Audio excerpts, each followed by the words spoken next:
सफल बने, समर्थ बने, पावन बने जीवन। मीठी मुरली सुन के पाए सुख सघन। आज का चिंतन, आज का चिंतन।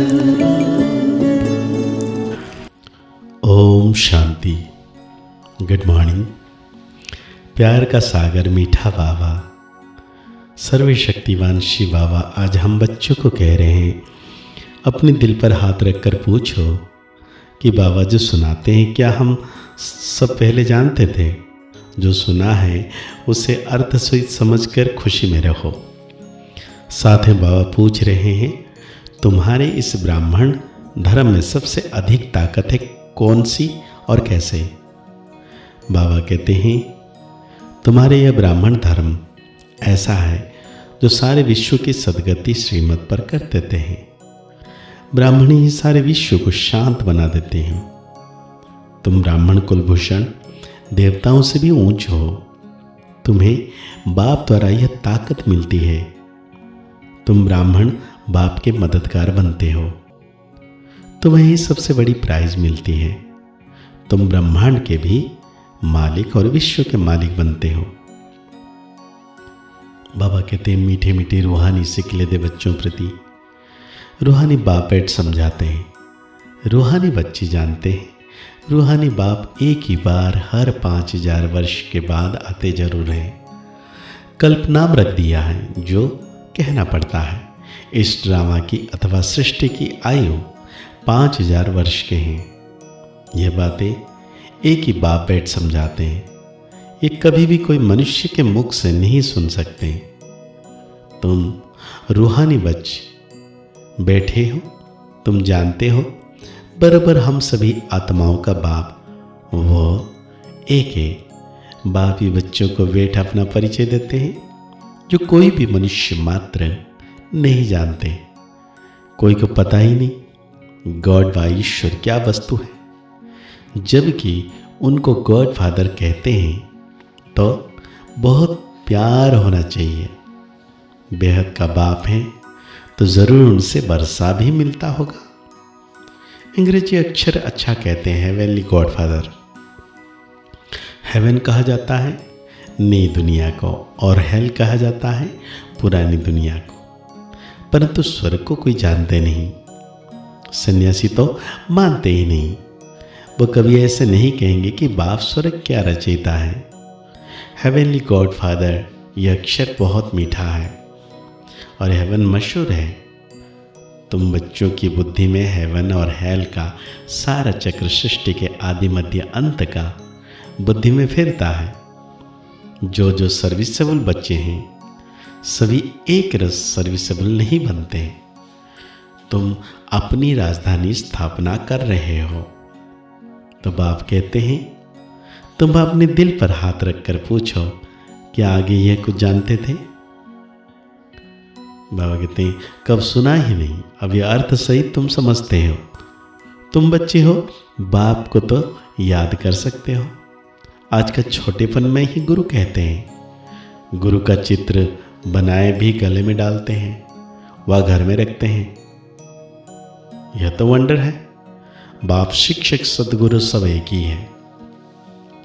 बाप कहते हैं, मैं साथ में ले चलूंगा। तुमसे पूछेंगे क्या पढ़ते हो? बोलो, हम नई दुनिया में राजाई प्राप्त करने के लिए राजयोग पढ़ते हैं। यह है ही राजयोग। जैसे बारिस्टर योग होता है तो जरूर बुद्धि का योग बारिस्टर तब जाए।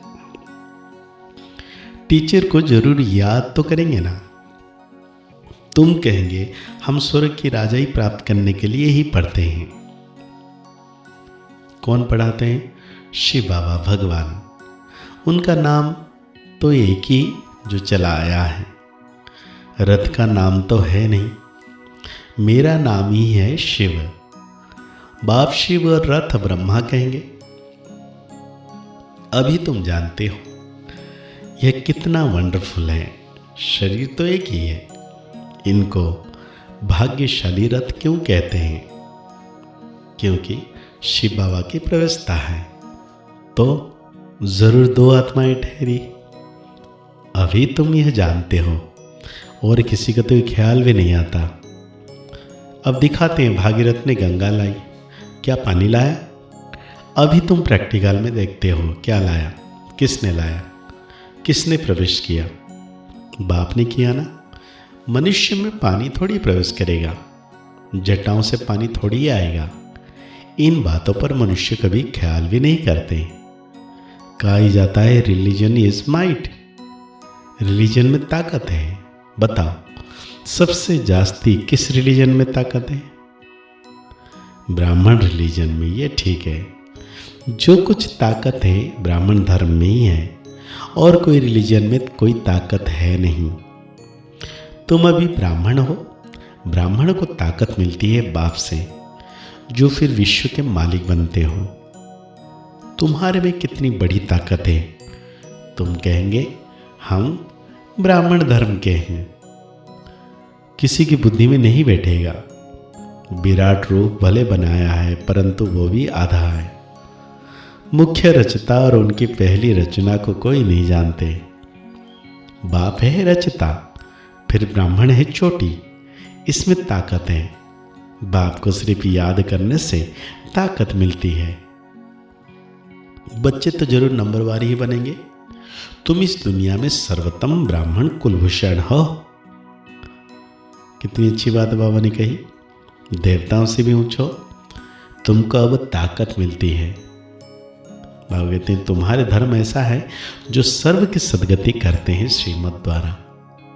तो बाप कहते हैं तुमको अपने से भी ऊंचा बनाता हूं।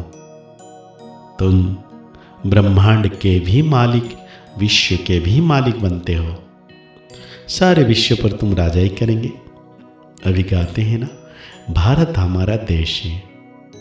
कभी महिमा के गीत गाते, कभी फिर कहते हैं भारत की क्या हालत है। जानते नहीं कि भारत इतना ऊंच कब था। मनुष्य तो समझते हैं स्वर्ग अथवा नरक यहाँ है। जिसको धन मोटर आदि हैं वो समझता है कि हम स्वर्ग में हैं। यह नहीं समझते कि स्वर्ग कहा ही जाता है नई दुनिया को।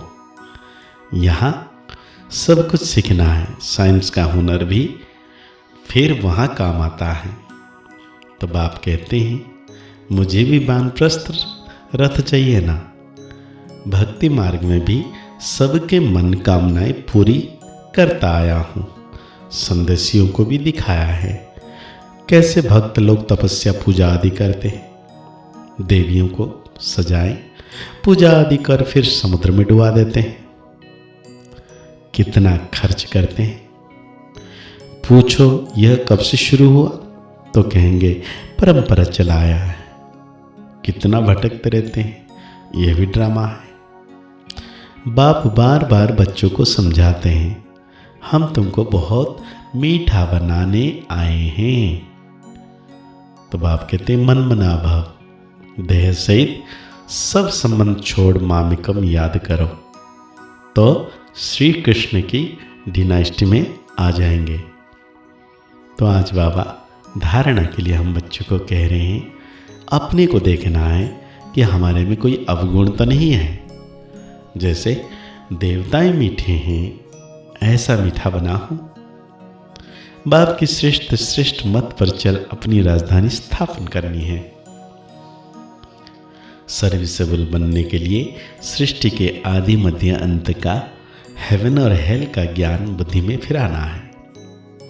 तो आज बाबा हम बच्चों को वरदान दे रहे हैं कि खुदाई खिदमतगार की स्मृति द्वारा सहज याद का अनुभव करने वाले सहज योगी भव।